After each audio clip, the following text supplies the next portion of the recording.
Saudara sekalian yang dikasihi Tuhan Yesus Kristus, selamat beribadah dalam kebaktian Minggu Online GKI Kelapa Cengkir. Warta lisan yang perlu diperhatikan sebagai berikut. Kebaktian Minggu Online hari ini, 11 April 2021, dilaksanakan peneguhan kembali sebagai penatua untuk 1 kali masa pelayanan atas diri Bapak Hizkia Probo Wicaksono. Demikian warta lisan yang dapat kami sampaikan.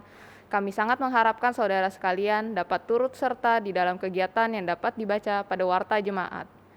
Kebaktian Minggu Paskah 2 pada hari ini, tanggal 11 April 2021, dilayani oleh Saudari Hani Handayani, mahasiswi Fakultas Teologi UKDW Yogyakarta, dan Pendeta Gatot Pujo Tamtama, dengan tema Penerima Damai Sejahtera.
Pertolongan kita adalah di dalam nama Tuhan yang menjadikan langit dan bumi.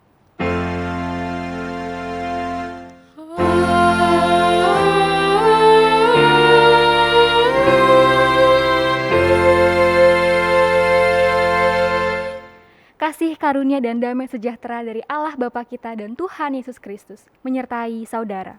Dan menyertai saudara juga.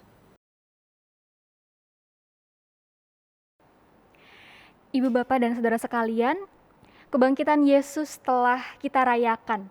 Bahkan masih kita rayakan sampai hari ini, Minggu Paskah yang kedua. Ketika kita merayakan kebangkitan Yesus, sesungguhnya kita juga merayakan damai sejahtera yang Ia berikan kepada kita. Yohanes 14 ayat yang ke-27 berbunyi, "Damai sejahtera kutinggalkan bagimu, damai sejahteraku kuberikan kepadamu. Dan apa yang kuberikan tidak seperti yang diberikan oleh dunia kepadamu. Janganlah gelisah dan gentar hatimu." Sekalipun kita bisa membaca ayat ini dengan lancar, tapi dalam kenyataannya kita tidak selalu bisa melakukannya. Yang terjadi, kita malah sering gelisah dan gentar hati. Untuk itu mari kita menghadapnya dalam doa. Ya Allah yang kebangkitan anaknya kami rayakan, Kami datang dengan kerendahan hati kami untuk mengakui kegelisahan dan kegentaran yang ada pada diri kami. Kami sadar bahwa tidak selamanya kami berhasil menerima damai sejahtera yang Kau berikan. Sabdamu memang selalu kami baca dan kami dengarkan. Tapi dalam kenyataan hidup kami tidak selalu melakukannya. Bukannya menerima damai sejahtera itu dengan kesungguhan, kami malah gelisah dan gentar hati. Bukannya menyandarkan diri pada damai sejahtera yang Engkau berikan, kami malah asyik mencari damai sejahtera yang bukan berasal daripadamu. Ya Allah, kami sadar bahwa kami telah berlaku keliru kepadamu. Kini kami datang ke hadapan-Mu untuk membawa kegelisahan dan kegentaran hati kami. Sudilah untuk mendengarkan dan mengampuni setiap dari kami. Amin.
Bagi kita yang dengan sungguh-sungguh menyesali dan mengakui dosa kita di hadapan Allah, kepada kita disampaikan berita anugerah yang tertulis dalam Efesus 2 ayat 8 sampai 10.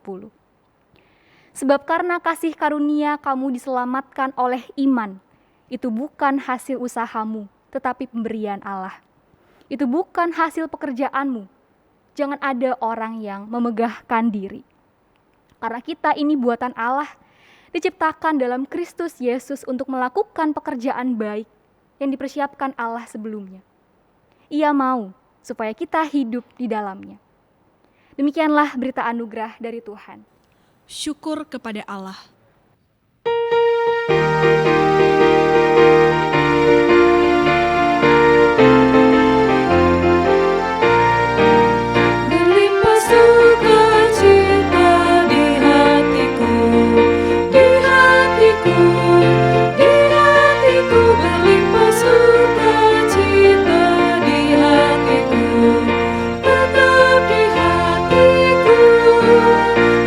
Bersyukur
Ibu, Bapak, dan saudara sekalian, mari kita menyiapkan hati kita dengan berdoa. Ya Allah, pada saat ini kami mempersiapkan hati kami untuk mendengarkan sabda-Mu. Melalui perkataan-Mu yang akan kami renungkan, mampukan kami untuk tidak hanya mendengar dan melakukan hal yang ingin kami dengar dan lakukan, tapi juga hal-hal yang mungkin menggelisahkan kami. Hal-hal yang ternyata perlu untuk kami dengar dan lakukan demi melanjutkan tugas kami sebagai murid-Mu. Ya Roh Kudus, hadirlah dalam hati kami. Amin. Bacaan Injil Yesus Kristus diambil dari Yohanes 20 ayat 19 sampai 31. Yohanes 20 ayat 19 sampai 31. Ketika hari sudah malam pada hari pertama minggu itu, berkumpullah murid-murid Yesus di suatu tempat dengan pintu-pintu yang terkunci, karena mereka takut kepada orang-orang Yahudi. Pada waktu itu datanglah Yesus dan berdiri di tengah-tengah mereka dan berkata, "Damai sejahtera bagi kamu." Dan sesudah berkata demikian, Ia menunjukkan tangannya dan lambungnya kepada mereka. Murid-murid itu bersuka cita karena mereka melihat Tuhan. Maka kata Yesus sekali lagi, "Damai sejahtera bagi kamu. Sama seperti Bapa mengutus aku, demikian juga sekarang aku mengutus kamu." Dan sesudah berkata demikian, Ia mengembusi mereka dan berkata, "Terimalah Roh Kudus. Jikalau kamu mengampuni dosa orang, dosanya diampuni. Dan jikalau kamu menyatakan dosa orang tetap ada, dosanya tetap ada." Tetapi Thomas, seorang dari ke-12 murid itu yang disebut Didimus, tidak ada bersama-sama mereka ketika Yesus datang ke situ. Maka kata murid-murid yang lain itu kepadanya, "Kami telah melihat Tuhan." Tetapi Thomas berkata kepada mereka, "Sebelum aku melihat bekas paku pada tangannya, dan sebelum aku mencucukkan jariku ke dalam bekas paku itu, dan mencucukkan tanganku ke dalam lambungnya, sekali-kali aku tidak akan percaya." 8 hari kemudian murid-murid Yesus berada kembali dalam rumah itu dan Thomas bersama-sama dengan mereka. Sementara pintu-pintu terkunci, Yesus datang dan Ia berdiri di tengah-tengah mereka dan berkata, "Damai sejahtera bagi kamu." Kemudian Ia berkata kepada Thomas, "Taruhlah jarimu di sini dan lihatlah tanganku. Ulurkanlah tanganmu dan cucukkan ke dalam lambungku, dan jangan engkau tidak percaya lagi, melainkan percayalah." Thomas menjawab dia, "Ya Tuhanku dan Allahku." Kata Yesus kepadanya, "Karena engkau telah melihat aku, maka engkau percaya. Berbahagialah mereka yang tidak melihat, namun percaya."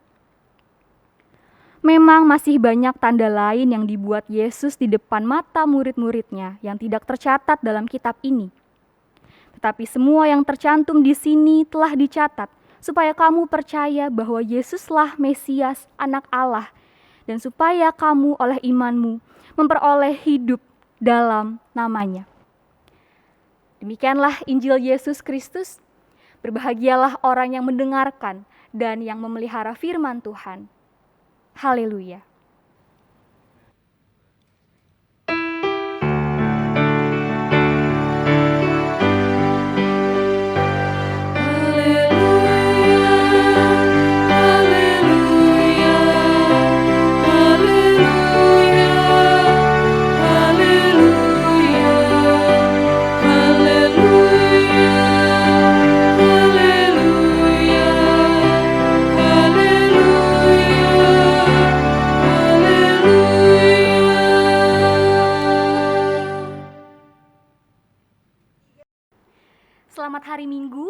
Ibu, Bapak, dan saudara sekalian, sebelumnya perkenalkan, nama saya Hani Handayani Cahyadi. Saya adalah mahasiswi semester 6 di Universitas Kristen Duta Wacana di Yogyakarta. Dan saya berasal dari GKI Samanhudi. Secara pribadi saya mengucapkan terima kasih dan saya bersyukur karena GKI Kelapa Cengkir, GKI KC berkenan menerima saya untuk melayankan firman pada hari ini. Ibu, Bapak, dan saudara sekalian, baik sebelum pandemi ataupun selagi pandemi, saya rasa saya cukup sering bertemu dengan teman atau kerabat dekat. Biasanya bertemu di tempat-tempat umum, seperti mungkin mal, restoran tertentu, atau mungkin di jalan-jalan. Kalau bertemu, biasanya bukan saya yang menegur duluan, tapi teman-teman saya. Sebenarnya bukan karena saya merasa bahwa saya harus ditegur duluan ataupun karena saya sombong, melainkan saya takut akan dua hal. Pertama, saya takut salah orang. Kenapa? Karena kalau keluar rumah, saya sering tidak menggunakan kacamata, padahal mata saya minus dan cukup tinggi. Kedua, kalaupun saya yakin orang itu adalah teman saya, terkadang saya malu atau saya gak berani aja nyapa mereka duluan. Entah mungkin karena penampilan saya yang lagi berantakan, atau karena orang itu saya gak terlalu kenal baik, cuma tahu namanya aja. Ibu, Bapak, dan saudara sekalian, mungkin ini adalah contoh yang sangat sederhana. Tapi melalui hal ini saya mau mengatakan bahwa sebagian besar ketakutan yang dimiliki oleh manusia terkadang disebabkan baik oleh keraguan-raguan ataupun perasaan malu dan tidak berani untuk menjumpai hal yang sudah pasti. Ketakutan. Inilah perasaan yang juga dimiliki oleh para murid pada waktu itu. Dalam bagian Alkitab yang kita baca hari ini, dijelaskan bahwa pada hari pertama minggu itu, yaitu hari Minggu, hari di mana Yesus bangkit, murid-murid masih sangat ketakutan kepada orang-orang Yahudi. Padahal mereka juga orang Yahudi. Jadi kasusnya orang Yahudi takut dengan orang Yahudi. Mereka takut dengan orang-orang sebangsa mereka sendiri. Kok bisa? Mungkin kita bertanya. Ibu, Bapak, dan saudara sekalian, kalau kita cermati, kemungkinan besar ketakutan mereka juga berasal dari dua hal yang tadi telah kita bahas. Pertama, mereka takut terhadap hal-hal yang belum pasti terjadi. Dan kemudian mereka menjadi ragu. Dan kedua, mereka juga takut terhadap hal-hal yang sudah pasti terjadi. Namun, mereka tidak memiliki keberanian untuk menghadapinya. Setelah apa yang terjadi dengan Yesus, di sisi lain mereka ragu terhadap identitas Yesus. Mereka ragu, Yesus ini beneran Mesias atau bukan? Lalu gimana sama pelajaran dan juga firman yang telah ia berikan selagi ia masih hidup? Itu benar atau enggak? Tapi di satu sisi yang lain, mereka juga tahu bahwa hubungan mereka dengan orang-orang yang padahal sebangsa dengan mereka sudah pasti tidak akan berjalan dengan baik. Karena mereka minoritas dan sedang dalam keadaan yang terancam.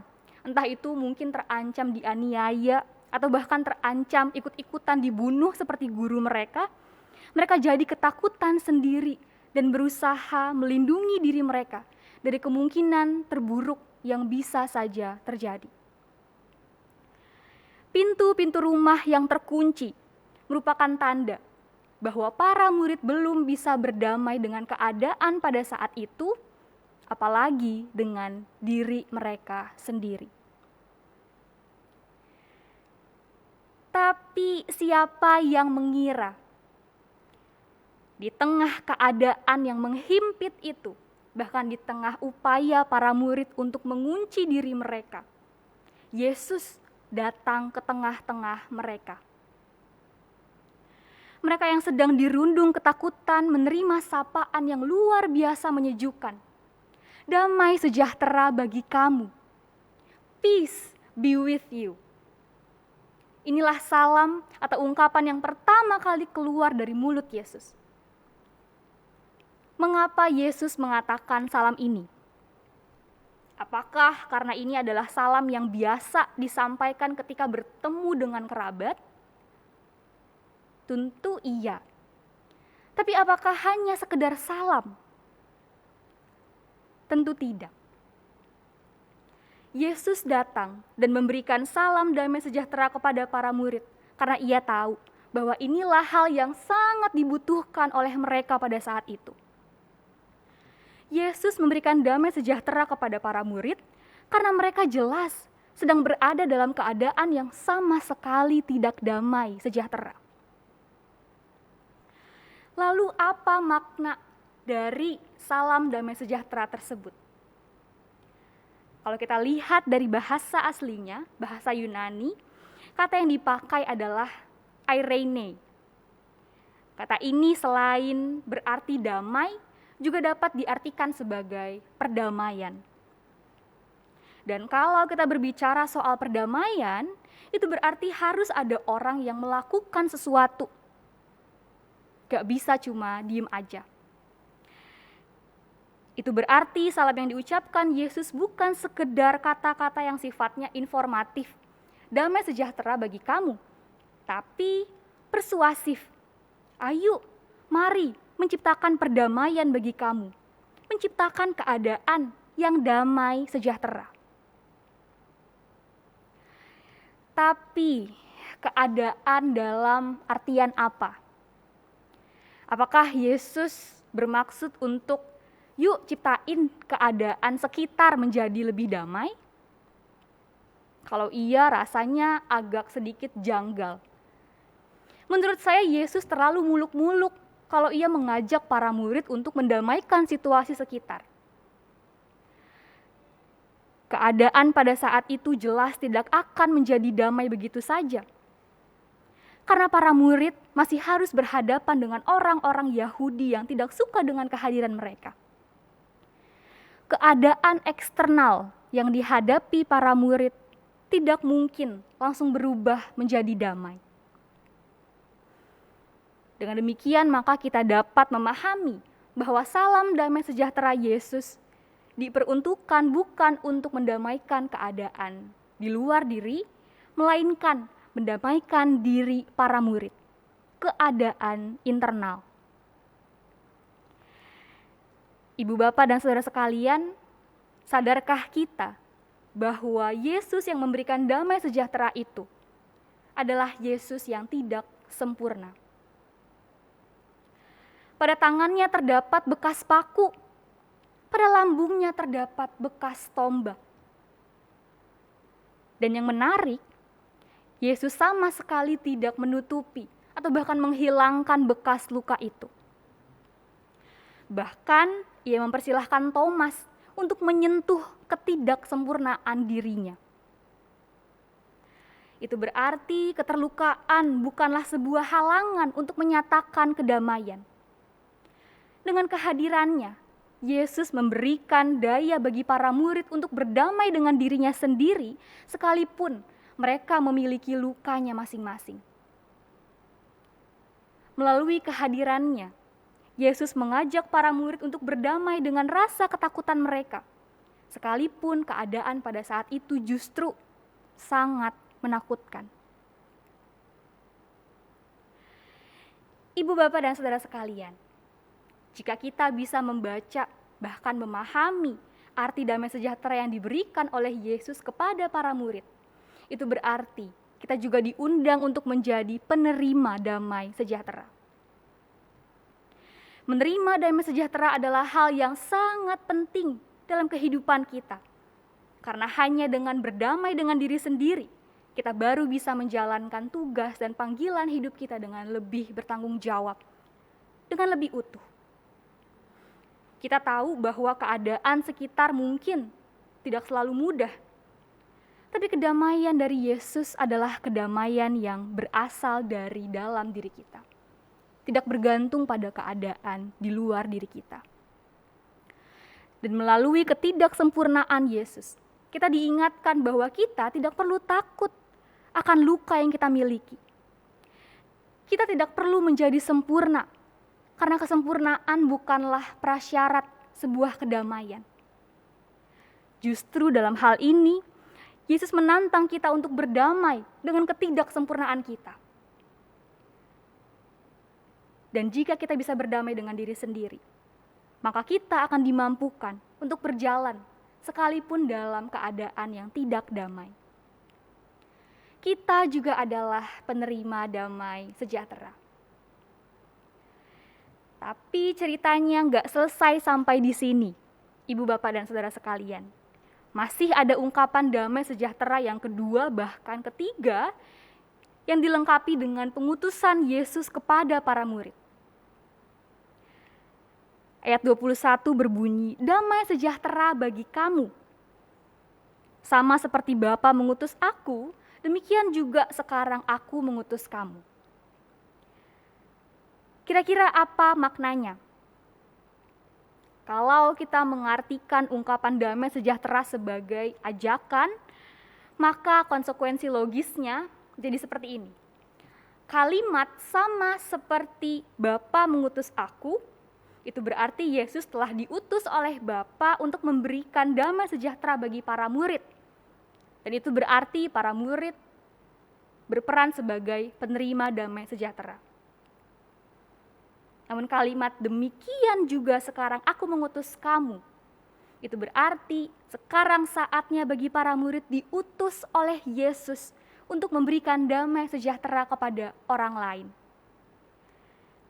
Yesus mengajak para murid untuk bisa mengajak orang lain juga berdamai dengan diri mereka sendiri. Itu berarti, Ibu, Bapak, dan Saudara sekalian, kita juga perlu melanjutkan perjalanan kita untuk bisa memberikan damai sejahtera kepada orang lain. Kita yang sudah berdamai dengan diri sendiri atau mungkin ada dalam proses untuk berdamai dengan diri sendiri, pada nantinya kita perlu membantu orang lain untuk bisa berdamai dengan diri mereka. Mungkin kita bertanya-tanya, gimana caranya? Sebagai langkah konkret, kita bisa melakukan dua hal yang juga dilakukan oleh Yesus. Pertama, sama seperti Yesus yang tahu betul kebutuhan para murid pada waktu itu berarti kita diajak untuk peka terhadap keadaan sesama kita. Kita diajak untuk melihat kira-kira siapakah orang yang sedang membutuhkan kedamaian. Siapakah mereka yang sedang tidak baik-baik saja. Dan setelah kita berhasil peka, kita nggak boleh berhenti sampai di sana. Kita harus melanjutkan untuk mewujudkan tindakan nyata. Dan hal ini menuntun kita untuk sampai kepada hal yang kedua, yaitu sama seperti Yesus yang benar-benar hadir di tengah keadaan para murid, itu berarti kita juga perlu benar-benar hadir di tengah orang-orang yang membutuhkan kedamaian. Yang terutama bukanlah kesempurnaan diri kita, tapi kehadiran mereka di samping mereka. Kehadiran diri kita di samping mereka. Ibu, Bapak, dan Saudara sekalian, kita perlu berhati-hati memaknai kehadiran diri. Karena kita sama-sama tahu bahwa seseorang yang ada di samping kita bisa aja gak bersama dengan kita sebenarnya.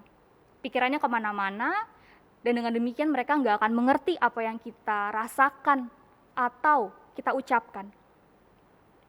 Sedangkan orang yang mungkin berada dalam jarak yang cukup jauh dengan kita malah bisa membuat kita merasa, oh, dia mengerti. Dia hadir untuk saya. Apalagi di tengah pandemi seperti ini, seringkali kita hanya bisa berkomunikasi dengan sesama kita melalui chat, melalui call, video call, semuanya dalam jaringan. Tapi 1 tahun belakangan ini membuktikan bahwa jarak bukanlah sebuah halangan untuk menyatakan kehadiran diri kita. Melalui kehadiran diri kita perlu menyatakan bahwa damai sejahtera bukan berarti menghilangkan ketakutan atau keraguan dalam diri, melainkan mau menerima dan berjalan bersama-sama dengan hal itu.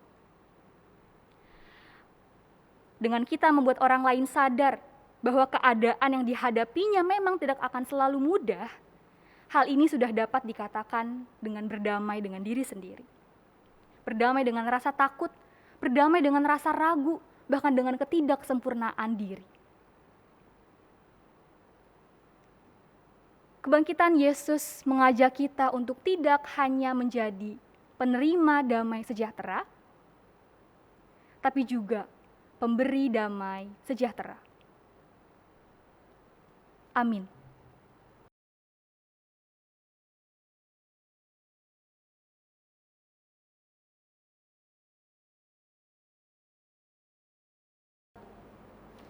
Marilah kita bersama dengan gereja dari segala abad dan tempat mengakui iman kita menurut pengakuan iman rasuli demikian. Aku percaya kepada Allah, Bapa yang Maha Kuasa, Khalik langit dan bumi, dan kepada Yesus Kristus, Anaknya yang tunggal, Tuhan kita, yang dikandung dari Roh Kudus, lahir dari anak darah Maria, yang menderita sengsara di bawah pemerintahan Pontius Pilatus, disalibkan, mati dan dikuburkan, turun ke dalam kerajaan maut. Pada hari yang ketiga, bangkit pula dari antara orang mati, naik ke sorga, duduk di sebelah kanan Allah, Bapa yang Maha Kuasa, dan dari sana Ia akan datang untuk menghakimi orang yang hidup dan yang mati. Aku percaya kepada Roh Kudus, gereja yang kudus dan am, persekutuan orang kudus, pengampunan dosa, kebangkitan orang mati, dan hidup yang kekal. Amin. Saudara-saudara, kita datang ke hadapan Allah Bapa yang Maha Kasih dan Maha Murah untuk menyelenggarakan peneguhan penatua sebagai pelayan dan pemimpin dalam gereja Tuhan. Kristus sebagai kepala gereja sepanjang zaman telah memanggil setiap orang percaya untuk melayani gereja.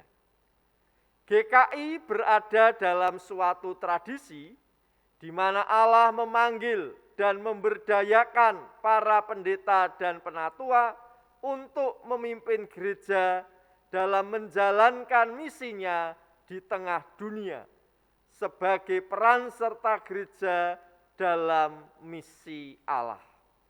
Sebab itulah kita telah bersama-sama menjalani proses dan pergumulan sehingga pada hari ini kita dapat melaksanakan peneguhan penatua.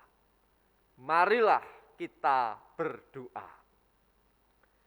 Bapa kami yang di surga, kami bersyukur kepadamu karena Engkau Sang Kepala Gereja berkenan memanggil manusia untuk turut serta dalam kepemimpinan gereja Tuhan, termasuk untuk menjadi penatua.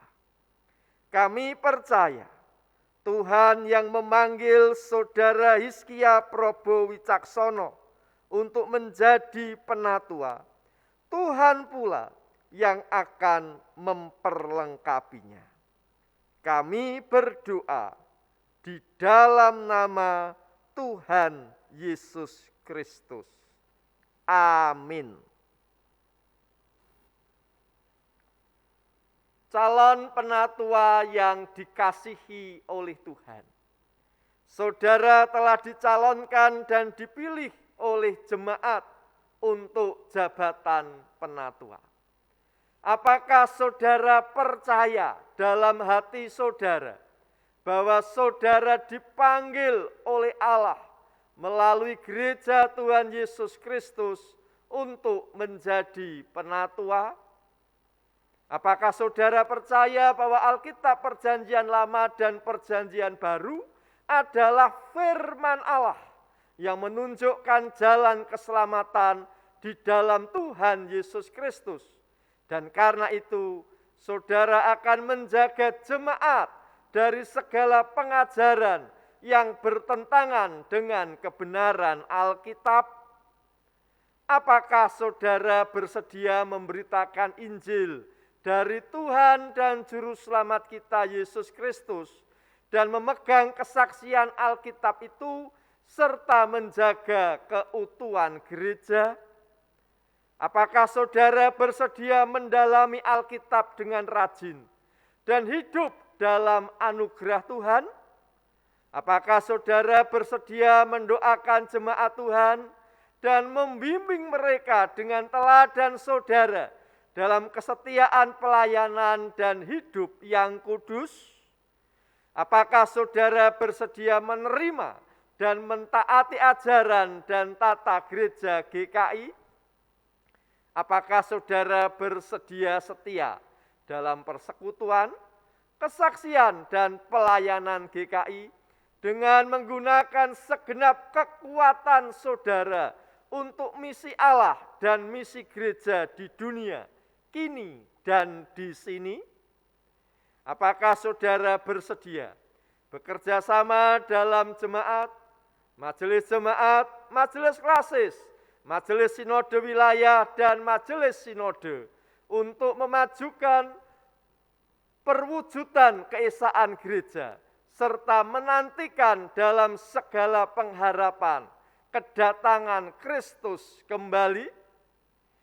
Apakah jawaban Saudara Hizkia Probo Wicaksono? Ya, saya percaya dan bersedia.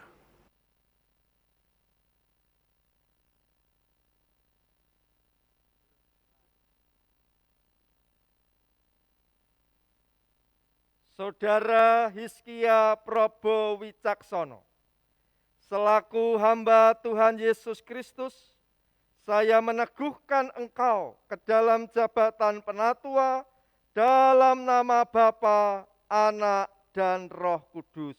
Amin.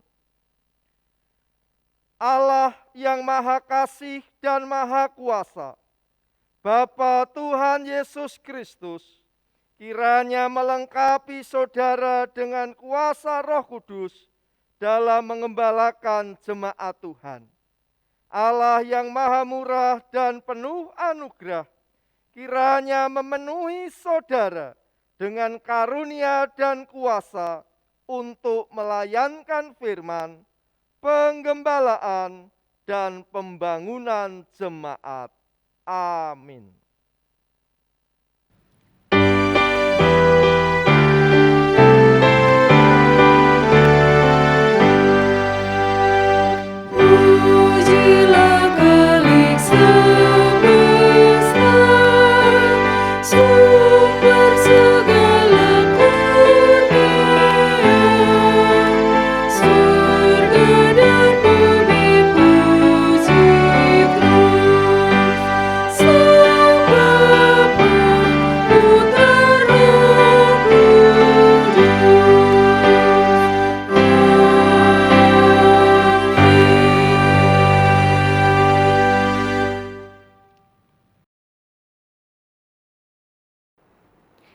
Ibu, Bapak, dan saudara sekalian, mari kita menaikkan doa-doa syafaat kita. Ya Allah yang penuh kasih, kami bersyukur untuk berkat yang boleh kami rasakan. Kami bersyukur untuk damai sejahtera yang boleh kami terima melalui kebangkitan anak-Mu Yesus Kristus.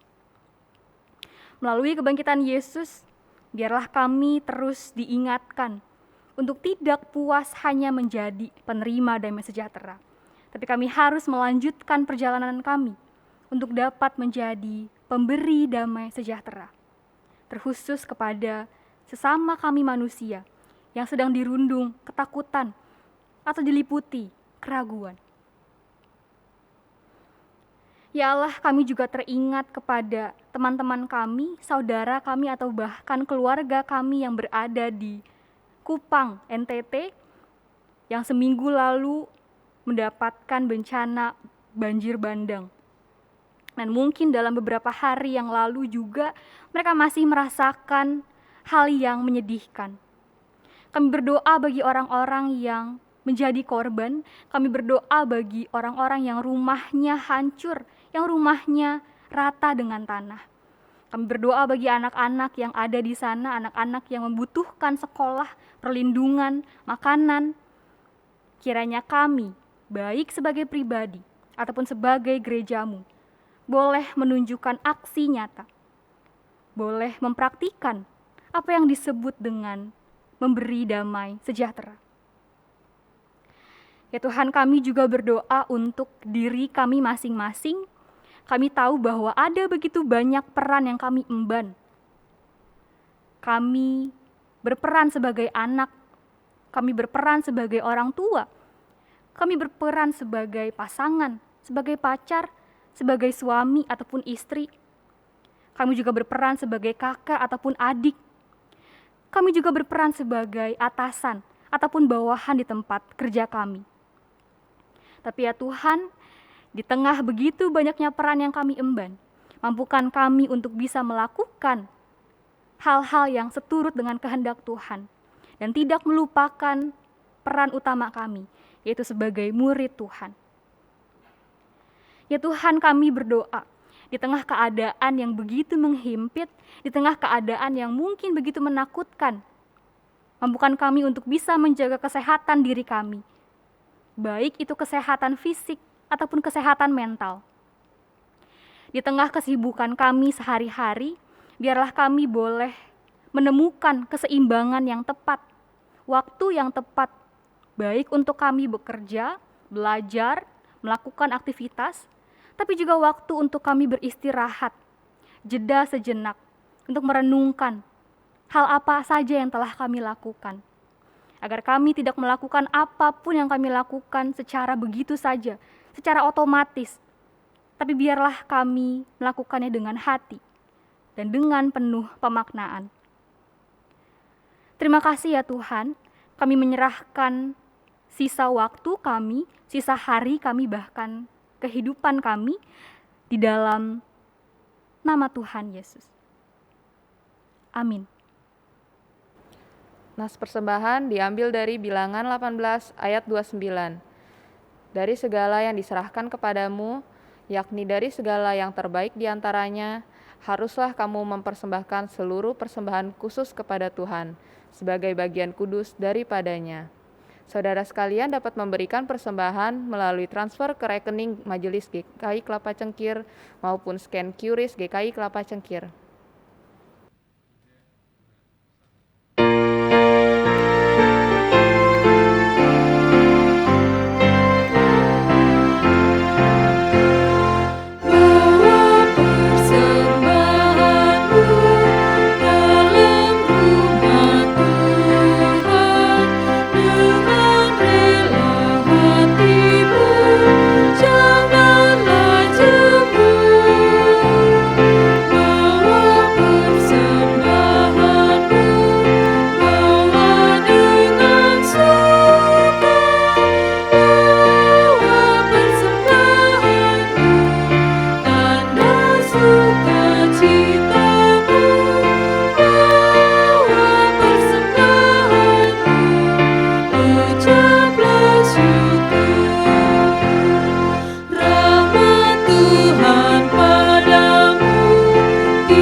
Mari kita berdoa.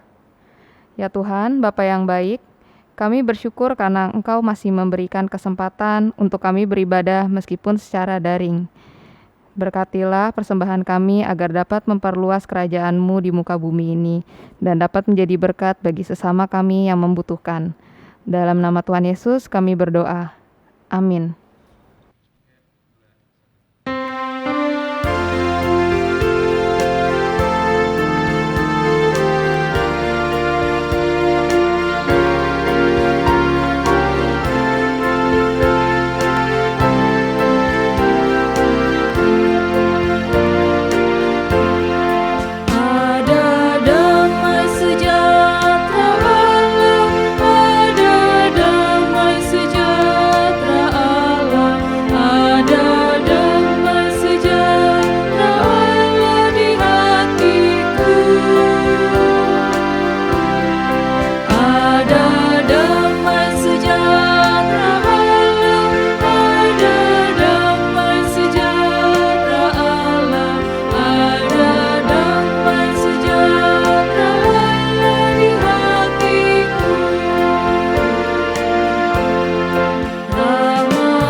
Jemaat yang terkasih, arahkanlah hatimu kepada Tuhan.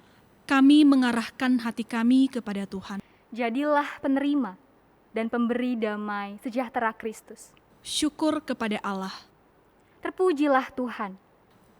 kini dan selamanya. Damai sejahtera daripada Allah Bapa dan Tuhan kita Yesus Kristus bersama dengan persekutuan Roh Kudus akan senantiasa menuntun dan menguatkan setiap langkah hidup kita.